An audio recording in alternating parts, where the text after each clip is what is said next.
Welcome back for episode 3 of our Cabinet Vision Q&A.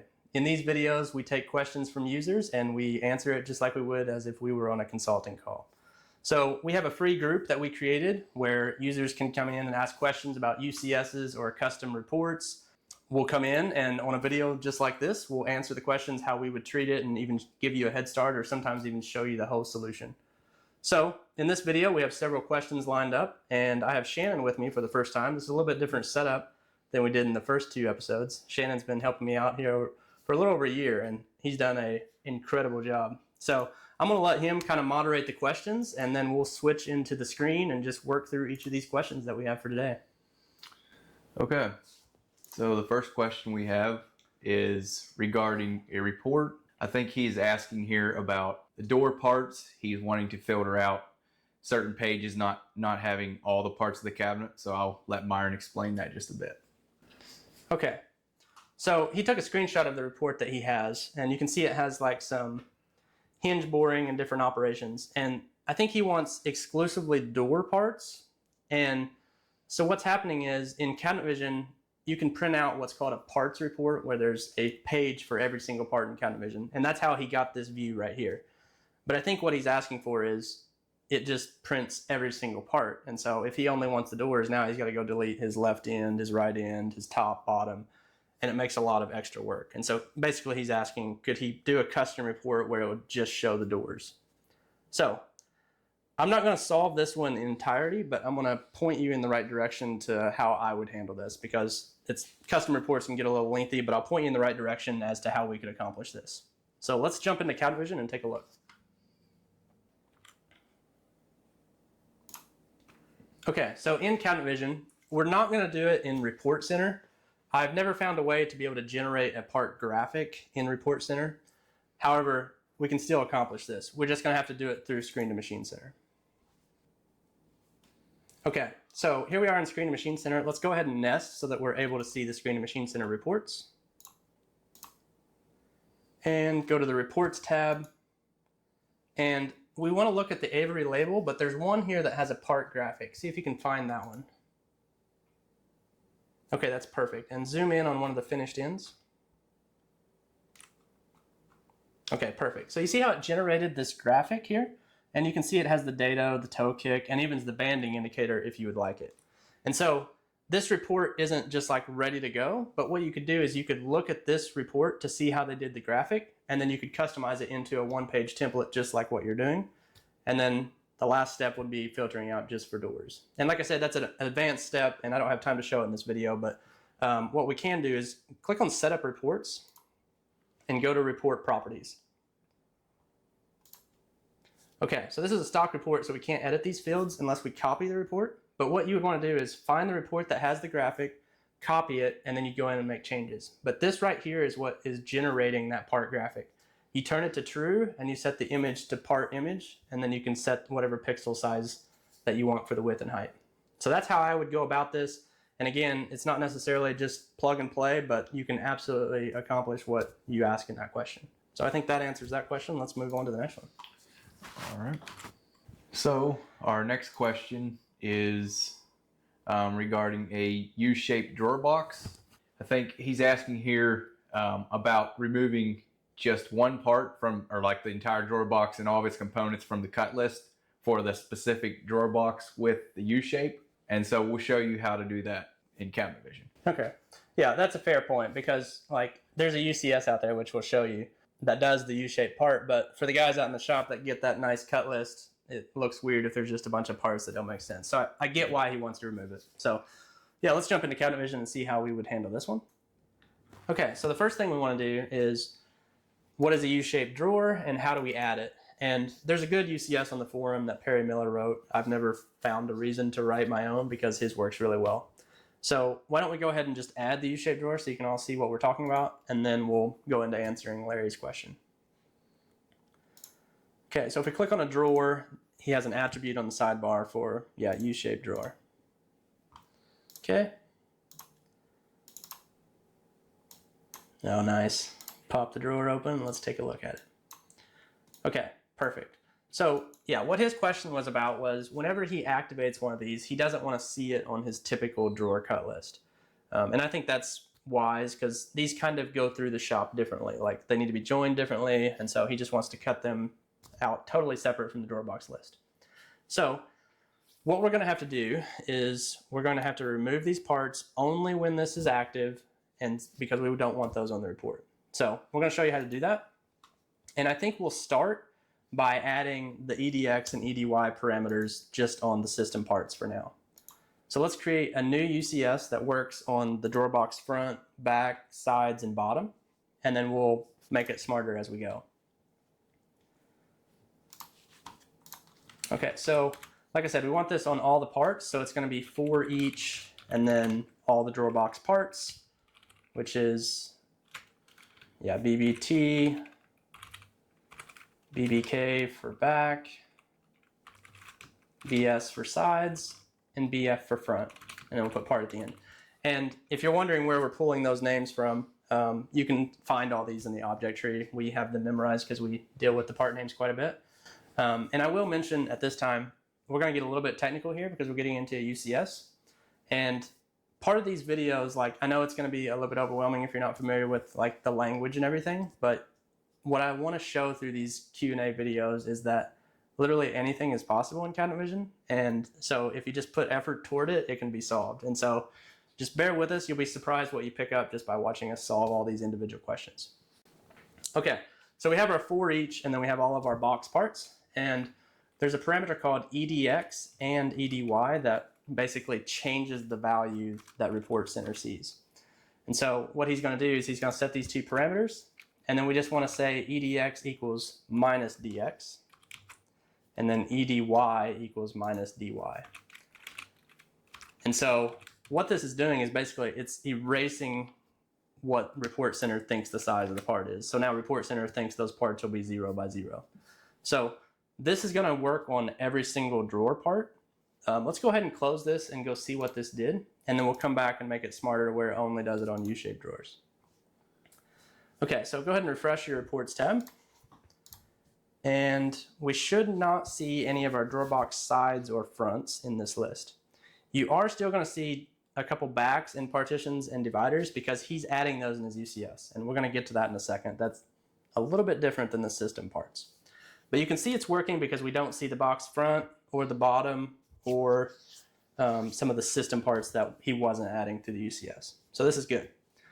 Now the next step is we need to only do this whenever the attribute is enabled. And before you go into the UCS, Shannon, go to the object tree, and I want to explain one thing with the path. Open it up to the drawer part again and just highlight that. Okay, perfect. So I'm going to get my pen out. Okay, so you remember right at the beginning when he clicked on drawer and said U-shaped drawer true? That attribute was at this level right here, the drawer. And so the parts that we're wanting to turn off are right underneath that here. They're at the same level. They share the same parent, which is D-box. But I can't just specify the attribute name, because if I'm on the box side, if I would just say if this attribute name equals true, it couldn't find it because it can only go up into its parent's properties. It can't see like something on the same level like drawer is here.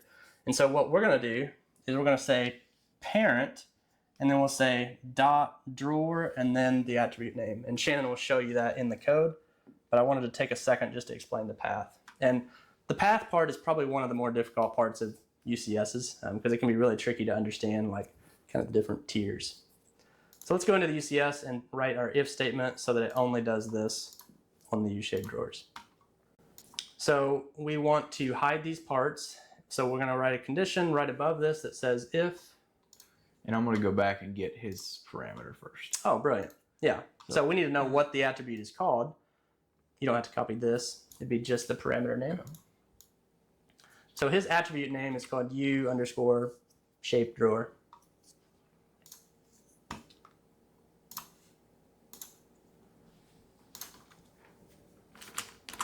Okay, so our if statement will be if U-shaped drawer equals 1. Perfect. Now, like I mentioned, it can't see that from these drawer box parts. So this is where we have to put the parent.drawer.uShape drawer. And again, like I said, this is one of the more tricky things to understand, but when you can look at the object tree and see how the parents and children relate to each other, that little sentence he just wrote will make more sense. Okay, perfect. Let's go look at this. Let's make sure that our box front and box sides are still missing. Okay, perfect. Now, why don't you add another drawer below and make sure we can still see those box sides. So just change that to a drawer. Okay, and then just refresh your reports again.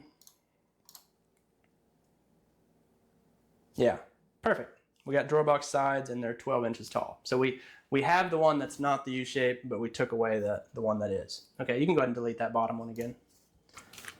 Okay, now, because there's UCS added parts involved, we have to do one more step. Because as you've been noticing in the report center, we can still see drawer box partition, drawer box divider, and a couple others there. And that's because once a UCS adds a part, like in Perry Miller's UCS, he added a few parts. I can't affect those parts that were added in a later UCS. So what I'm going to do is I'm going to go directly into his UCS and we're going to add those same EDX values. So let's open his U-shaped drawer UCS and just do a search for dim so we can see where he added parts. So if you hit Control F, you can search for different things throughout the UCS. So we're just going to type in dim and find next. And you can see it highlighted our dim statement there. Okay, so he's doing all kinds of fancy stuff where he's using even a variable name for the part name, but that's okay. We can just kind of follow up on that. So what we want to do, just copy that little curly bracket name there. Perfect. And then paste it right below it and then put .edx equals minus dx. And then do the same thing for edy.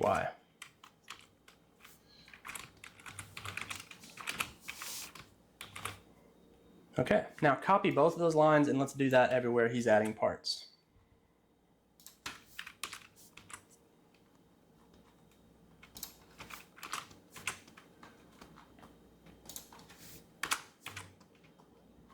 Okay, nope, one more. All right, let's go take a look at that and see if we got them all. And I will mention, before you change somebody else's UCS, you might want to make a copy of it because you might not always get it right the first time and you might want to be able to go back. Okay, let's see if we just refresh your reports there and see if we have anything extra in there. Okay, so our divider in our back is still showing. So we obviously missed something. So let's go back into the UCS. I'd say when we copied the part name, I'd say that variable was slightly different. Let's go make sure we got that right. We moved through that pretty fast. So you can see this one is UPT name, the next one is UPT name. Yeah, okay, so he's got a different variable for divider. So we just hastily copied the same two lines at the end of all of them, but we just need to swap these out and then it should work.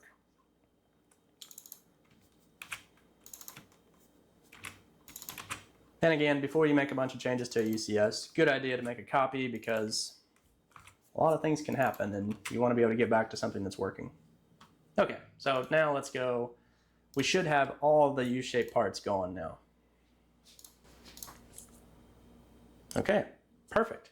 Now, why don't you run the drawer box cut list real quick just to show that those parts are not on the drawer box cut list. Okay, so let's go to the drawer cut list. Okay, so we can see all the drawer box parts are going from here, whereas if you would add a regular drawer, they would still show up. Okay, so seeing this over here reminds me of one other thing. Click on the drawer list. So even though we hid the parts themselves, like the front, back, and sides, it's still going to show in your drawer box list. Now, I don't think we're going to dig into it in this video, but there is a way to do that. And so if you're curious about that, jump on our group. You can join in the description below and ask about that because we can accomplish that. I'm going to assume that there's a chance you might actually want it here, but just know that that is very doable as well. Okay, so I think that wraps up that question. We showed how to hide the U-shaped drawer parts and even incorporate it into the existing UCS. Okay, before we move on to the next question here, I'm going to remove these two. Okay, so John asked two questions here. We're going to sort of combine these two questions because they're very similar. So he's asking here about an applied door. He said, how do I reference that? I noticed the applied end is really just a DOR. I just want a UCS to act on my doors. So go ahead, Myron.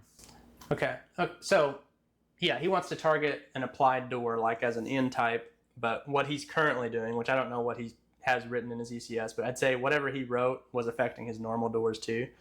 So part of his question is simply, how do I just filter that out in the UCS? Let's go ahead and look at his other one before we jump into counter vision. And he says, can you use the UCS to change door, stile, and rail widths? Okay. Yes, you can. And it's actually not like what you would think, because for the most part in UCSs, like if I want to change the size of an end, I would just change the DX. DX is talking about the width of a part. Whereas for doors, a door is like an object by itself, and so it's really weird about how UCSs can work on it. And instead of just saying, for each door left stile, change the DX, we do it slightly different. So why don't we start by answering this question about how to change the door stile and rail, and then we'll come back and address how we could filter out just the applied end panels. So let's jump into counter vision, and I'll show how to write a UCS to change the stile sizes. So why don't we just pull out a wall cabinet? I think it'll be easier to see just the stile sizes here. Okay, now I'm guessing because he was asking about applied ends, he's probably more wanting to do this like, on an end panel on the stile that butts against the wall. Maybe he adds scribe and then he wants to make that right stile bigger. But for this example, I'm just going to change the doors on front just so you can see how to do it on a door object. And then when we go into the second part of his question on how to do it just on applied doors, that he'll be able to piece it together. Okay, so I mentioned that we don't just change the DX on the actual door part. We do it slightly different. So let's go start a new UCS.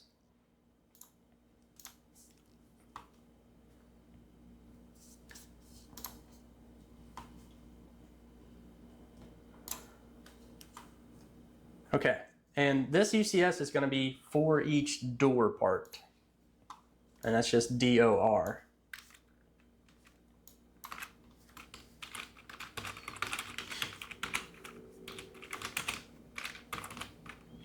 Okay, so what I'm going to do first is just no conditions whatsoever. We're just going to change all left stiles on doors to be 5.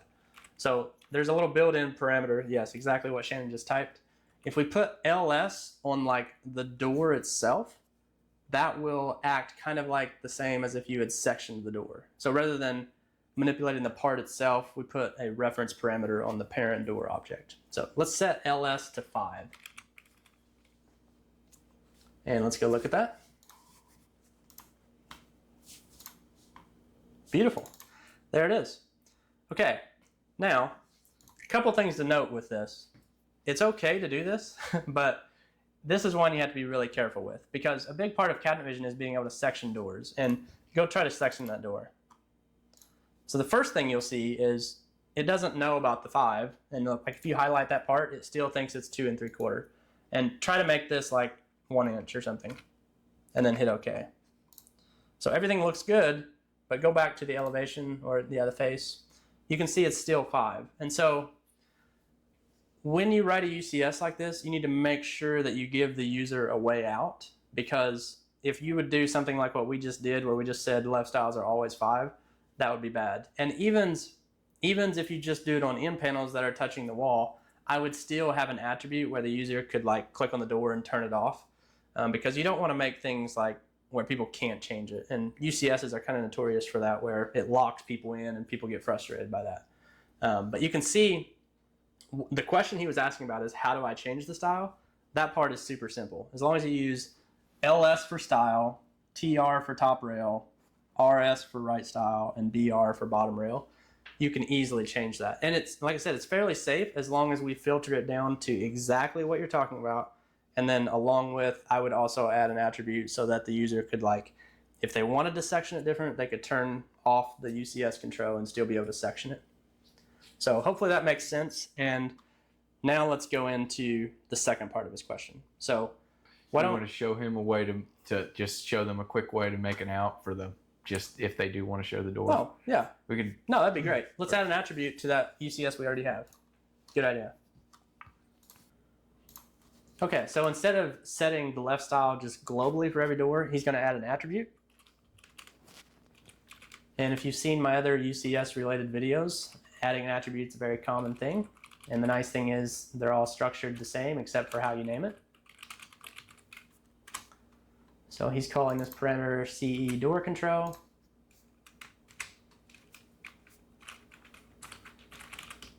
And he's going to make it a Boolean, which is a true or false. So on the sidebar, and he's setting it to false by default. So on the sidebar, this will be disabled, but they'll be able to click on it and enable it. And then the style of 1 just means it's visible on the sidebar. And then description is the name that will show on the sidebar. Yeah, UCS door control. So this is going to be off by default. And so when you click on a door, it'll say UCS door control and it'll say false. But then what we expect to happen is when they enable this, then we want to set the left style to 5. And this is not really a functional, it's not really a real life use case, but it goes to show how rather than changing it globally, we created an attribute and constrained it to that. So write your if statement that only runs the ls command whenever that's true. Perfect. Okay, let's go see if it works.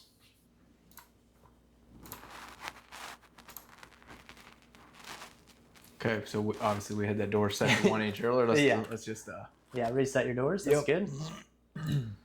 Okay, so we click on our door, and on the sidebar we have a new parameter called UCS door control, and it's false, just like we said. So turn that to true, and now it becomes 5.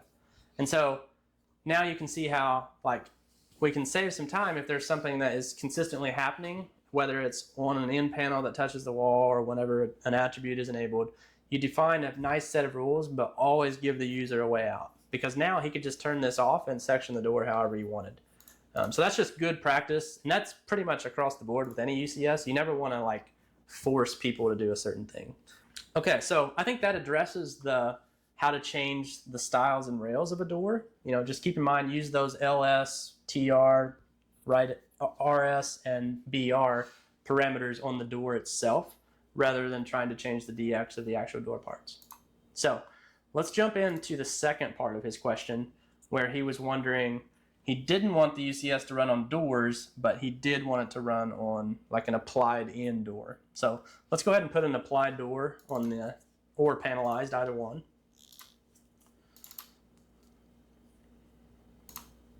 Okay, and go to the object tree, and let's look at what happens here in the object tree. So open door open.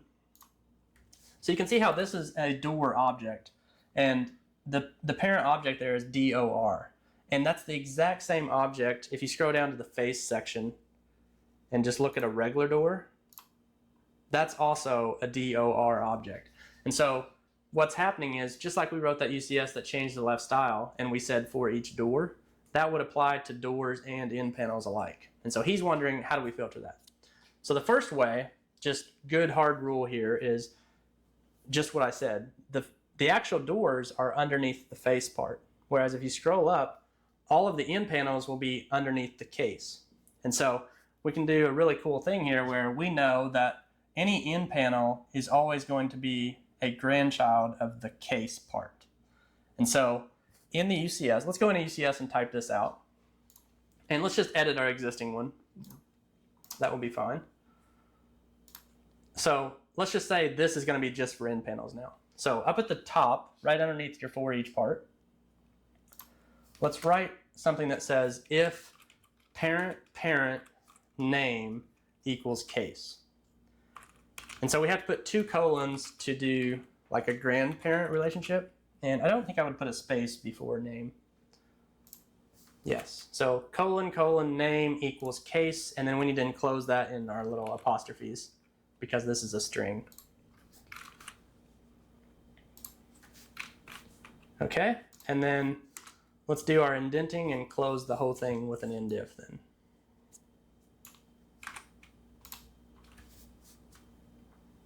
Yeah, you need one more. There. Yeah. Perfect. So you see how he indented that? It makes it a lot easier to see. Let me actually just get my pen out because I'm a big fan of indenting stuff. So just like this if statement right here, how do we know what all this is impacting? Well, if you indent everything inside of it, we know that all of this is happening. And so always use the tab key in between your if statements because it makes it way easier to read. So you don't get confused about which end if is ending, which one, because it's just a straight line. You know that whatever level that's at, the end if is at the same one. So that's just a little side note there. Okay, now what we did here is our little UCS door control should only show on end panels now because doors no longer apply because of what we wrote here.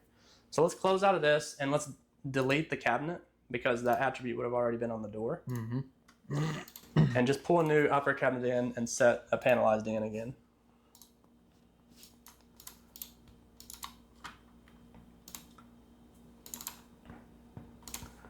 Okay, so if we did that right, you should be able to click on the end panel and see our attribute. You should not be able to see it on the front. Exactly. So click on one of these front doors. Perfect. Okay, so that's the first step of filtering in panels. I would always use that parent-parent case. Now, another thing that goes along with this is a lot of times you want to know the left from the right. So go into the object tree and actually put a panelized in on both sides so we can see the left and right difference. And open the object tree and let's look at both of those door objects.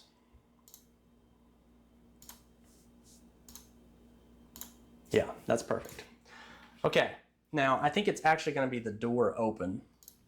But how I always tell left from right is looking at the angle parameters of the door open. Scroll up just a little bit. Okay, so on the right side, and actually highlight door so I can see which one this is. Yeah, this is the right side. Okay, go back to door open. So you can see this, the AY is 90, whereas if you click on the other door open on the left end, this is minus 90. So if I want to run something just on the right end panels, first I would do that parent-parent case like we already did. But then I would say if parent AY equals minus 90, then I know it's the left. Or if I want to get the right side, highlight the other one. I would say if parent AY equals 90. Now, the parent is important because our UCS is running on door, and highlight door again. If you would try to say if AY equals 90, you wouldn't get anything because the door is actually not rotated at all. It's the parent door open that actually has the rotation. And technically there's some limitations with this because if you'd have like a shaped cabinet or a cabinet that has an end that's like angled, it wouldn't work perfectly.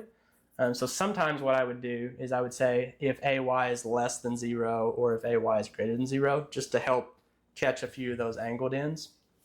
But again, it depends on what type of cabinets you do and how worried you are about those one-off cases.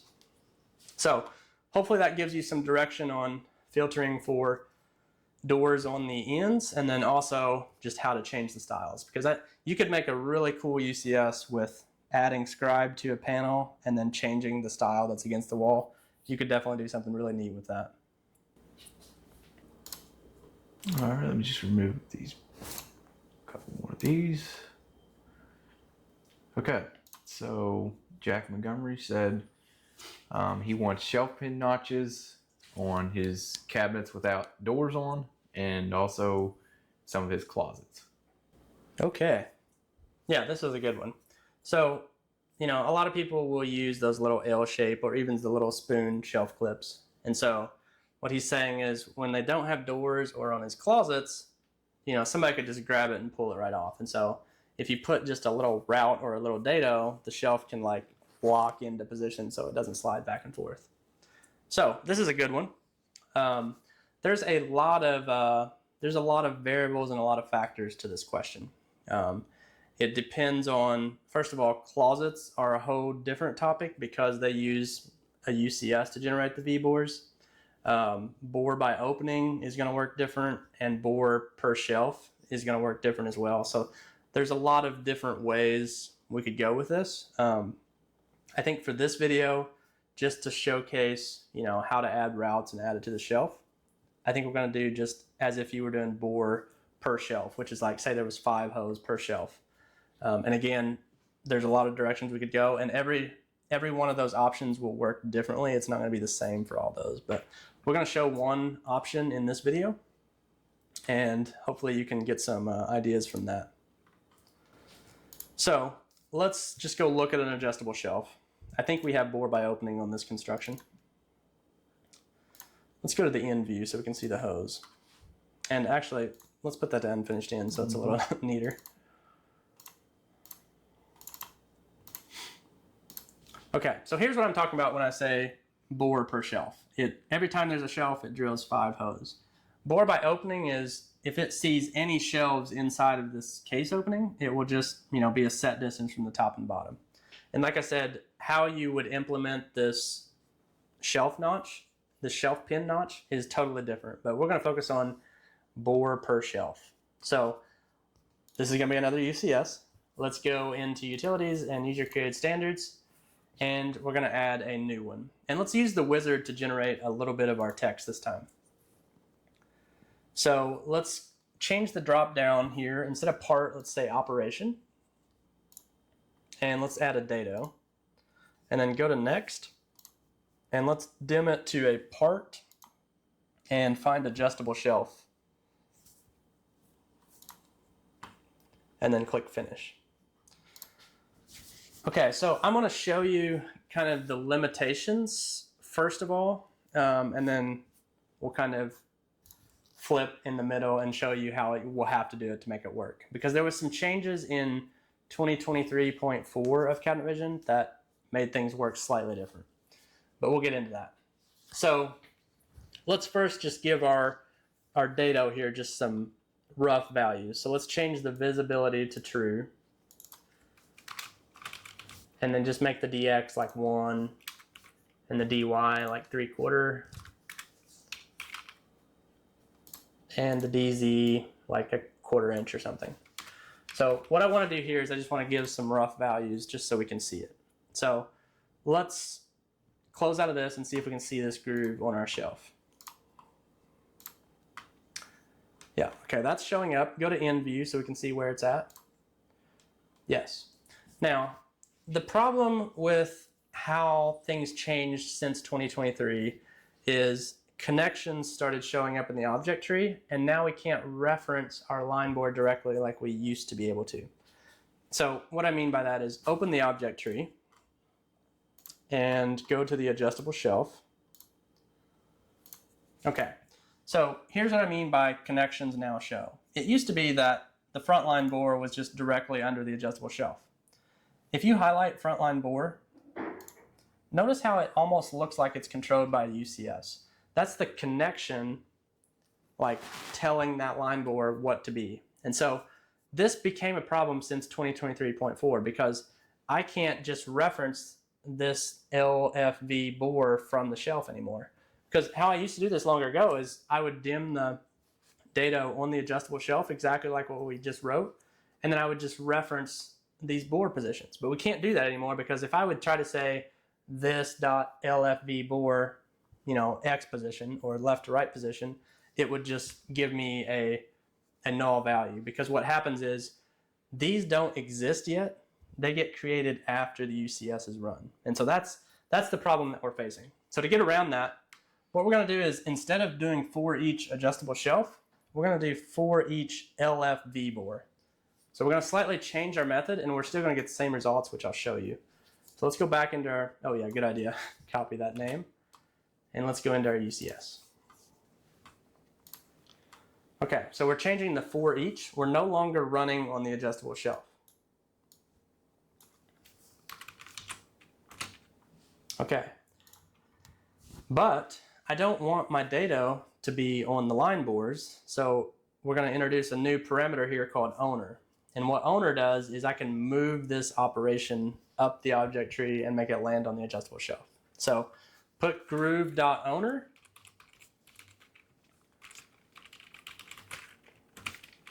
Okay, and you can give it specific paths, like you could say cab case top, but in our case, there might be a bunch of adjustable shelves. And so what we can do is you can just put owner equals owner, and that just moves it up one level.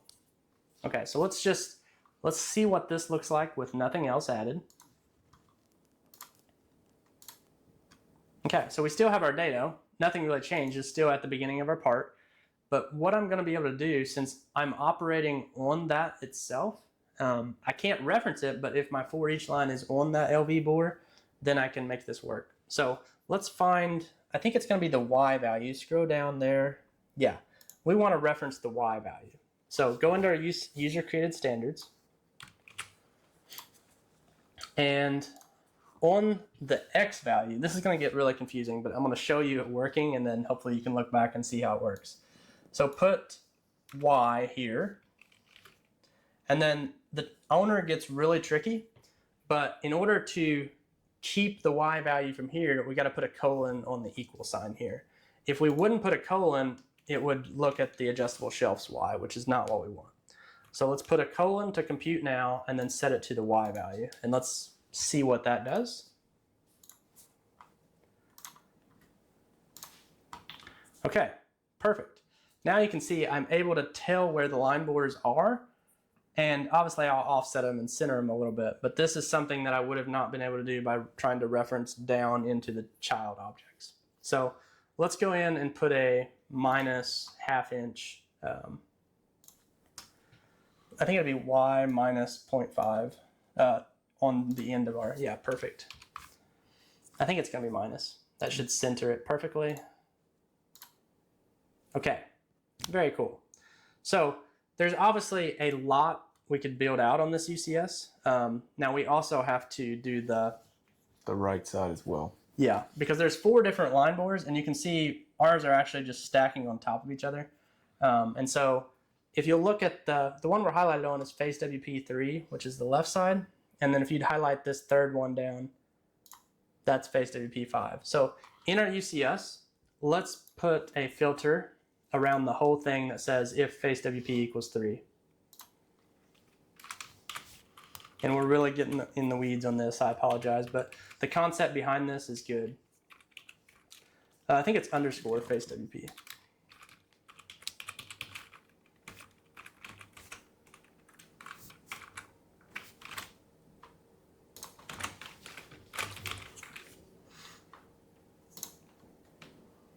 Okay, and then you can put your end if at the end. And then you can indent everything in between. Okay, so let's go look what this does in the object tree. Okay, so over here on the object tree, we have just one groove, and that's because there's only one LFV bore. So let's, in our for each line, we want to add the left front bore, which is LFV, and then we also want to add the rear line bore, which is LRV bore. So let's go add that to our for each line. And you can just put the little straight up and down pipe and then add your other name. That's perfect. And let's go look at that. Now we should have 2 grooves. Okay, and in the object tree, you can see we do. Now, let's add another section below where we treat the right side a little bit differently. So just copy that whole section with the face WP and everything. And I'm just going to copy the whole section here just to make this a little easier to see. But change the face WP to 5 for the right side. And then, I don't know if this is going to be Z or Y, but change that to parent DY.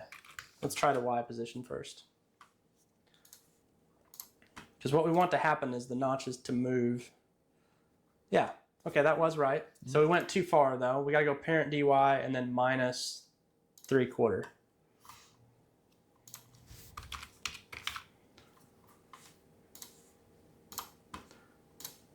Okay, look at that in 3D. Actually, take the door, delete the doors first so we can see it.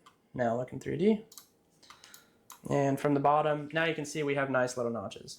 Now, obviously, I wouldn't just leave those numbers hard-coded like that. I would make it, global parameters or some way of resizing that. And there would need to probably be an attribute on the adjustable shelf to turn it on and off. And we could go a whole lot deeper with this. But I think this shows the concept of we need to add a dado to an adjustable shelf. But just know if you're doing bore by opening or if you're on closets, it will work differently. Because like on closets, like I said, it's coming from a UCS generated line bore. And on bore by opening, the hose are not even under the adjustable shelf. They're under the end instead. So it just works slightly different, but very, very typical type of UCS and one that's very easily done in cabinet vision. Okay, let's go back to Mighty Networks. Okay, so let's mark that one off the list. And that completes episode 3. So, like I mentioned, what you're looking at here is our group. This is free to join, and you can come in and you can ask questions about UCSs, custom reports, or just anything in cabinet vision, and we will answer it in a video just like this. So, thank you guys for watching, and hopefully you were able to pick something up from this video, and if nothing else, you're just able to see just how powerful and how customizable cabinet vision is. So, we'll see you in the next episode.